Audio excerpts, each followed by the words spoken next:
Welcome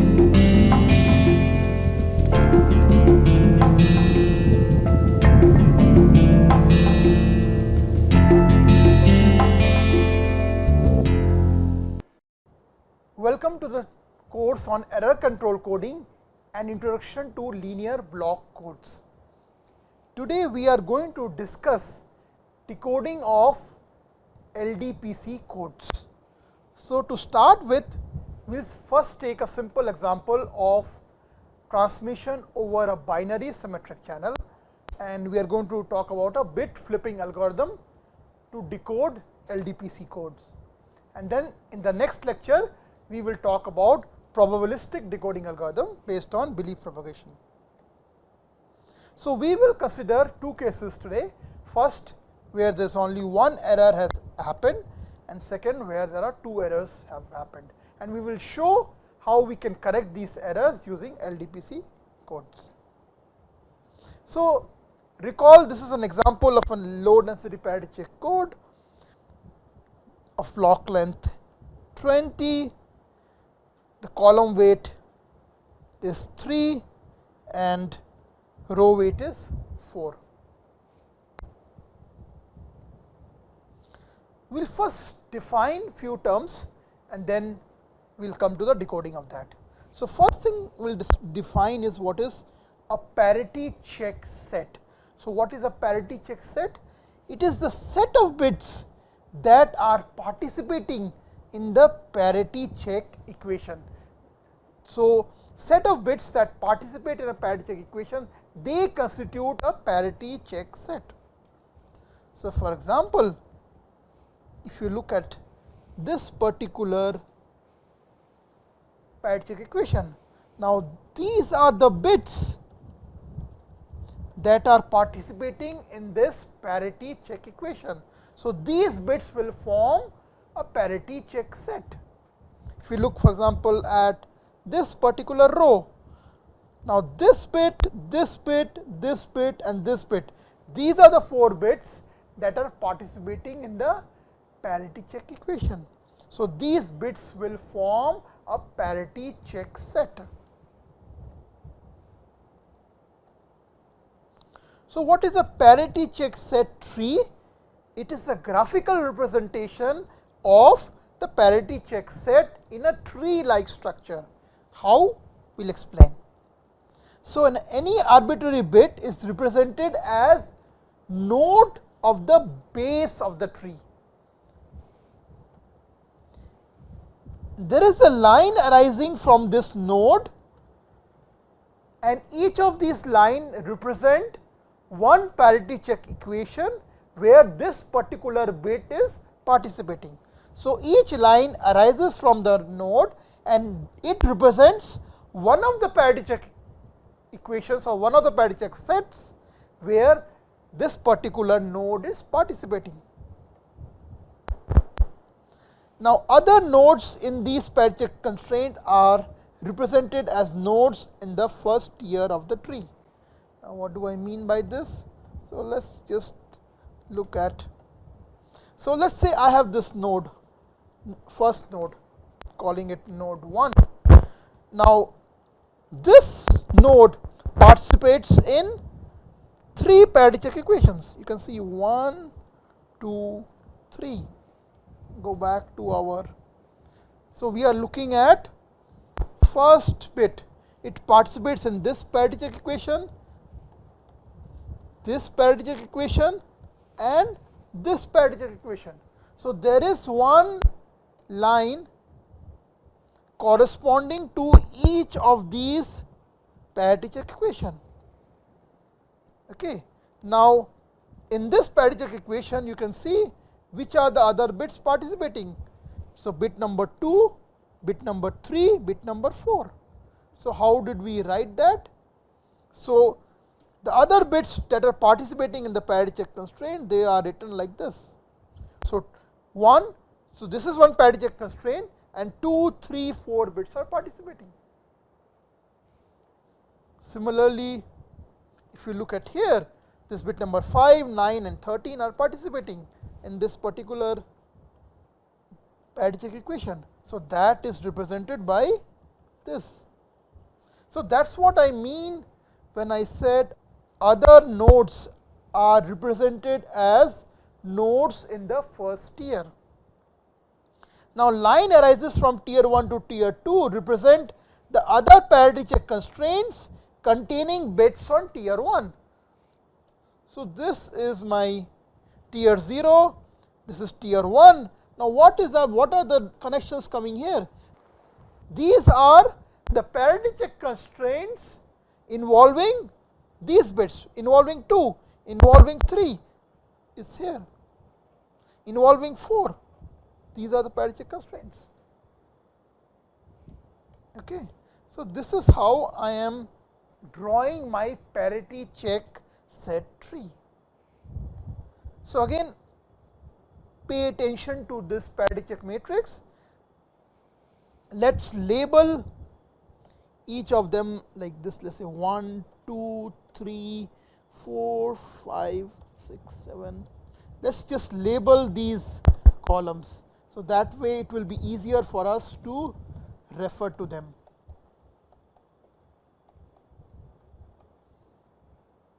Similarly, I am labeling these rows.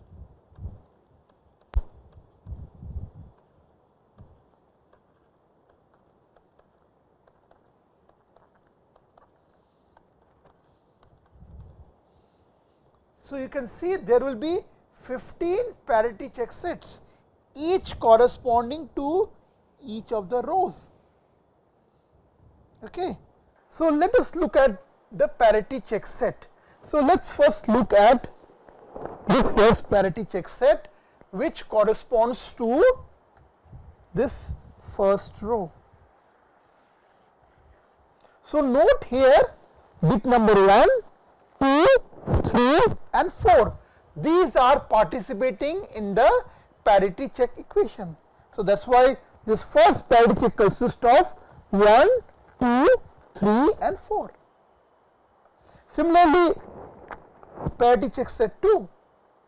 If you look at second parity check equation, this bit number 5, bit number 6, bit number 7, bit number 8 are participating. So then parity check set will have 5, 6, 7 and 8. Similarly, parity check third has 9, 10, 11, 12. So we can take any example. Let's just take this one, 8th one, bit number 3, 7, 14 and 18. 3, 7, 14 and 18. These are participating in the parity check equation. So bit number 3, 7, 14 and 18. So this is how for each of the parity check equations we create this parity check set. So there are 15 such parity check set for this particular example. And how do we draw the parity check set tree? As I said, we pick one bit. Let's say I picked bit number 1. Now bit number 1 appears in which parity check set? How many parity check equations? Look here. Bit number 1 appears in this. Bit number 1 appears here. Bit number 1 appears here. That's it. It appears in these 3 parity check sets.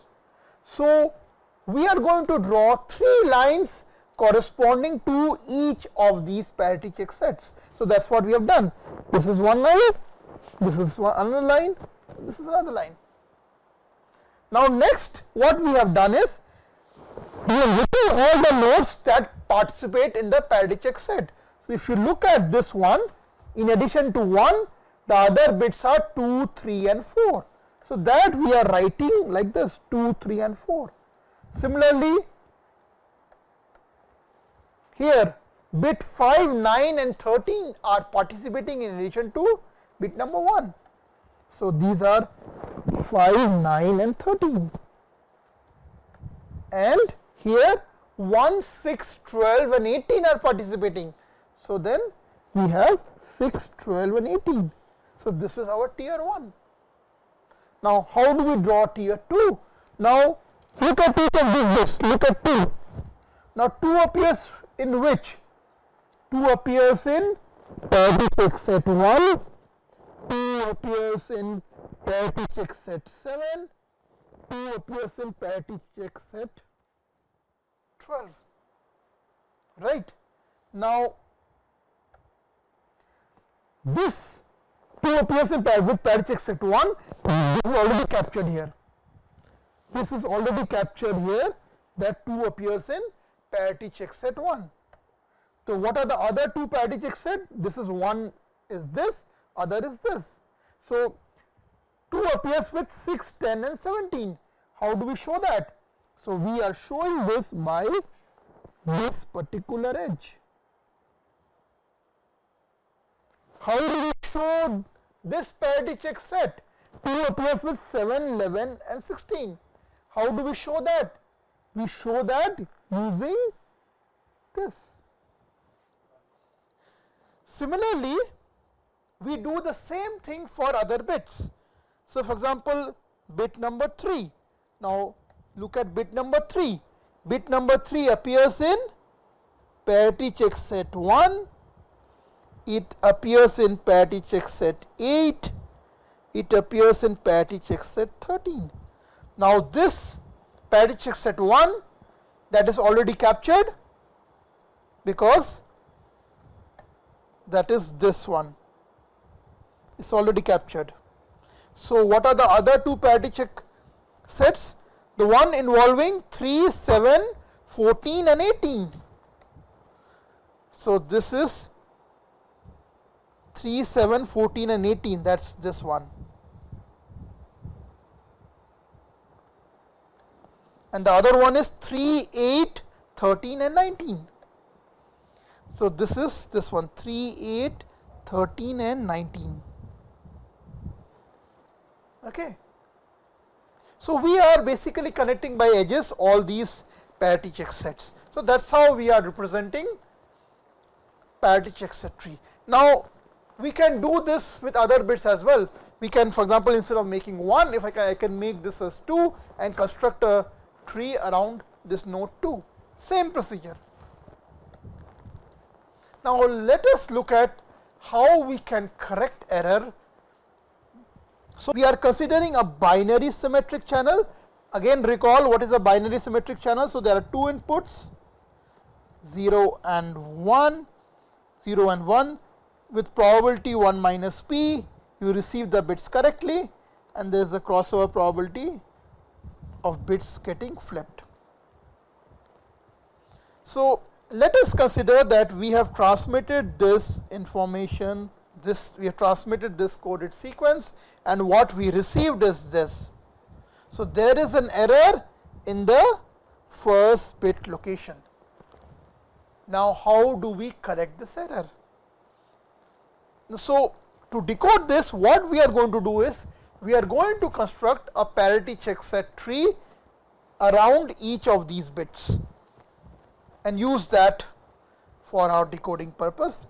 So let's see how we do that. So the first step is we represent the code using parity check set tree, and we have explained in the previous slide how this parity check set tree is constructed. So this is the parity check set tree for the bit number 1. And remember, this is the parity check set. Corresponding to this, we have drawn this parity check set tree. Now what we are going to see first check is whether all the parity check sets containing bit number 1, if they are satisfied. If they are satisfied, it's likely that bit number 1 is received correctly. If majority of them are not satisfied, it is likely that bit number 1 is an error. So let's see. Now which are the parity check sets in which bit number 1 is participating? That is this one and this one.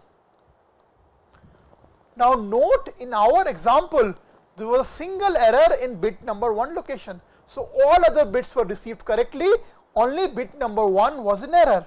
then what is going to happen?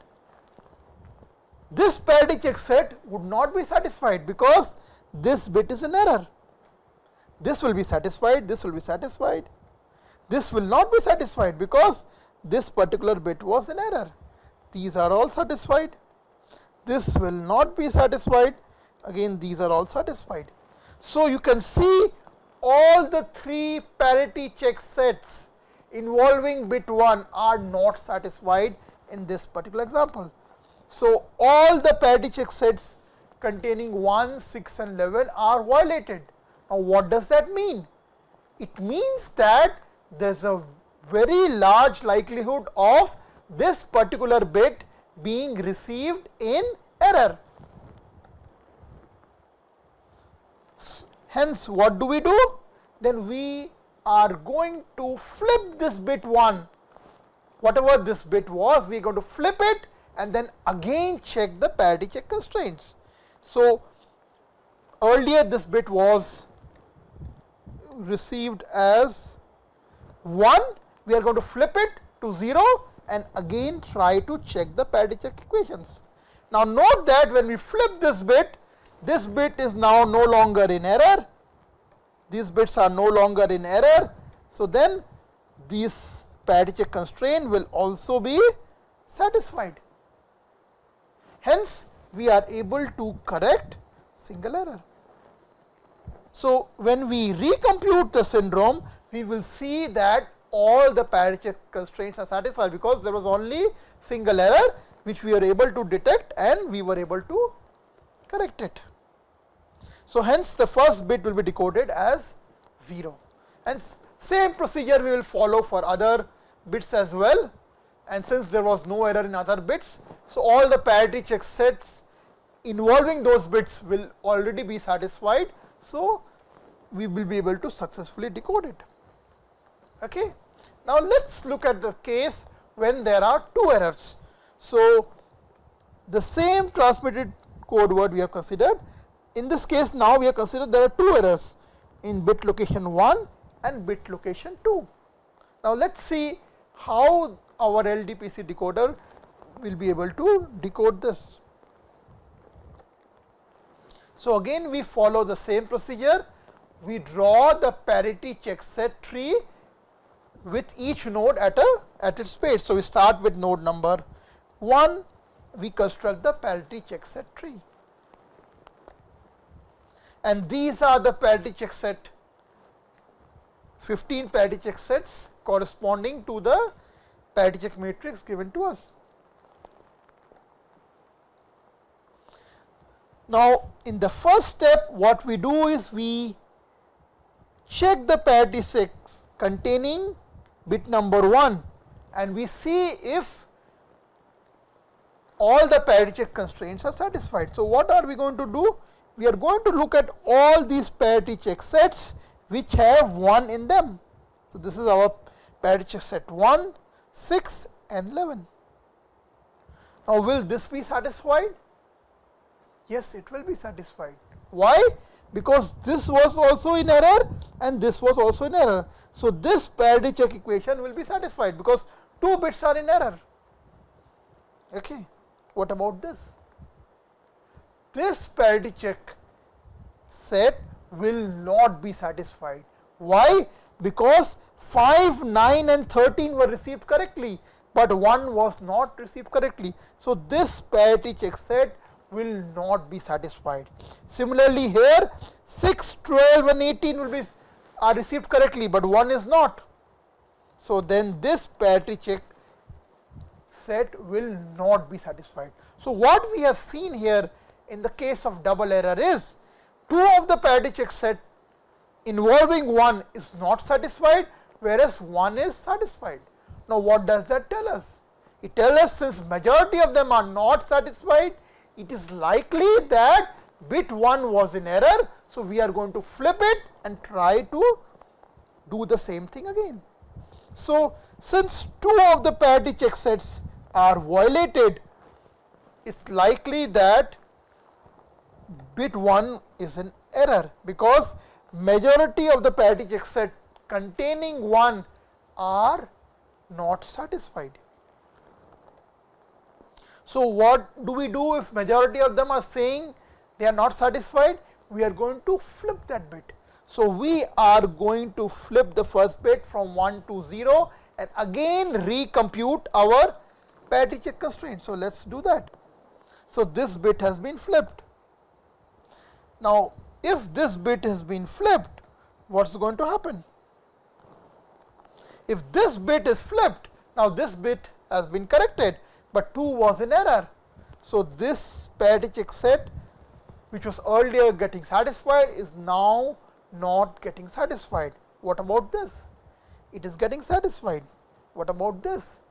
It is getting satisfied. So 2 of them are getting satisfied, while 1 of them is not getting satisfied.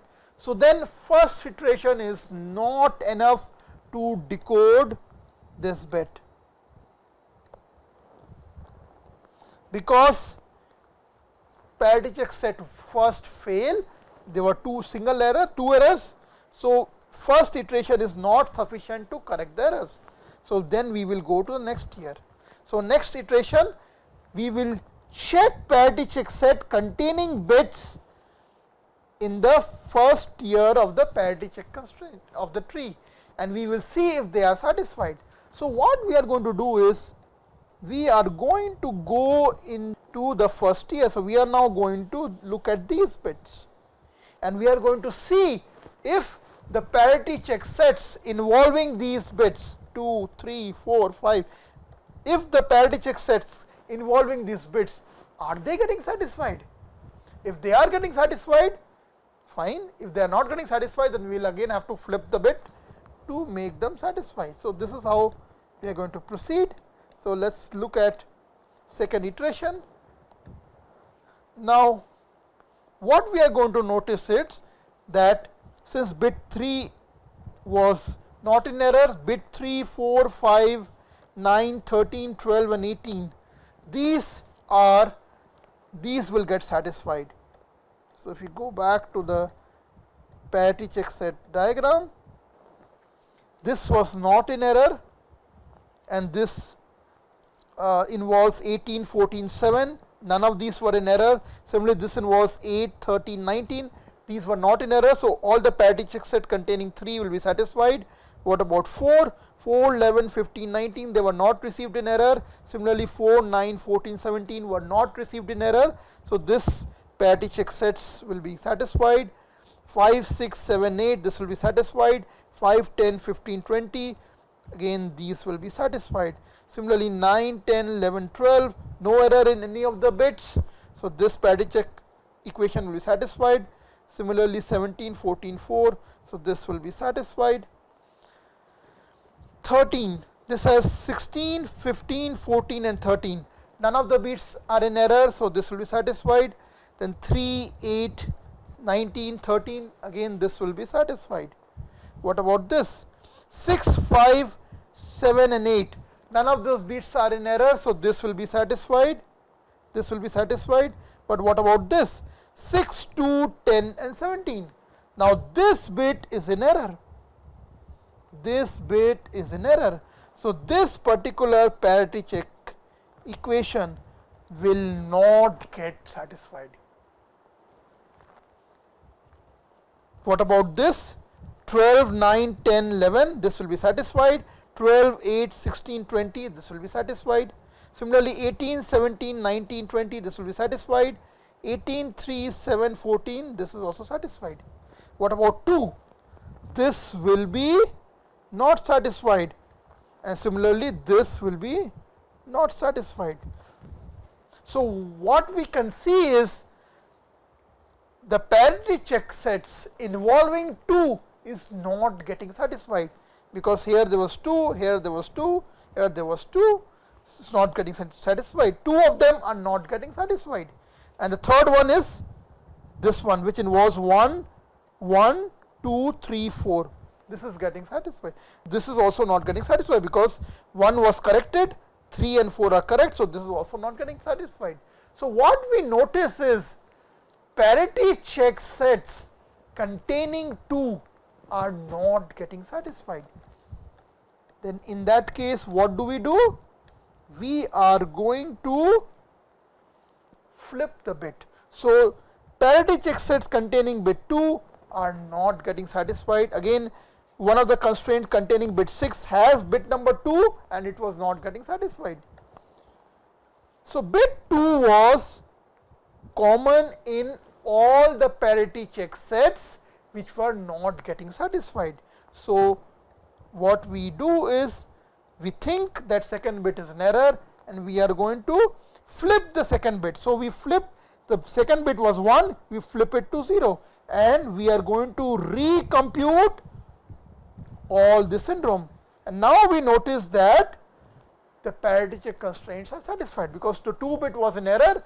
After we have flipped it, we will see that all the bits involving 2, all the parity check sets involving bit 2 are now getting satisfied and hence we are able to correct all errors. So, if there are 2 errors, you can see that one iteration was not enough, we had to go for 2 iterations. Okay. Now, we go back and check at 0th tier and we see that at 0th tier also all the parity check sets are satisfied. So, hence we have successfully decoded the first and the second bit to be zeros and all other bits were received incorrectly. So, there is no error. So, then what the decoder does, it basically computes all the parity check sets and then changes any bit that are contained in more than a fixed number of unsatisfied parity check equations and then we recompute the syndrome, recompute the parity check constraints and hopefully by flipping the bits which are common in most of the parity check constraints that are getting violated, we will be able to finally correct those errors. And each time after we flip the bits, we recompute the syndrome, check whether the syndromes are satisfied. When all the syndromes are getting satisfied, we have successfully decoded the LDPC code.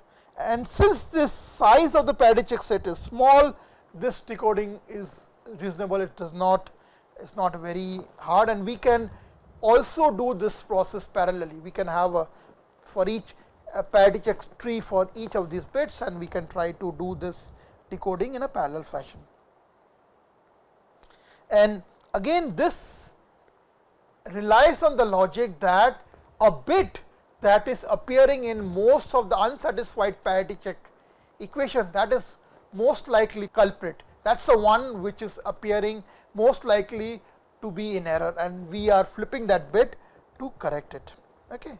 So, with this I am going to conclude our discussion on decoding of LDPC codes over a binary symmetric channel.